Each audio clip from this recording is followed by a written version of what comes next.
How to fix game not launching in Epic Games. The first thing that you need to do, exit out of Epic Games entirely. And then go to the search bar, type in Epic Games, right click on it, and make sure you run as administrator. From this point, go to the library and try opening up your game. If it doesn't work, let's go to step 2. Click your profile icon and then go to settings.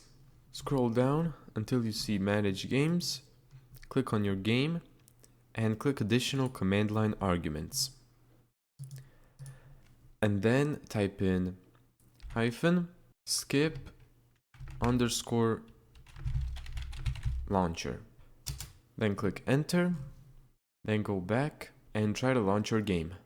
Now if that doesn't work, you should right click on the 3-dot menu in your game, go to manage and click verify files. Because this game is like half a gigabyte, it did it almost instantly, but it should take 1 to 2 minutes depending on the game. And there you go. That's how to fix your game not launching in Epic Games. Thank you so much for watching this video. If you found this tutorial helpful, make sure to give it a thumbs up and subscribe.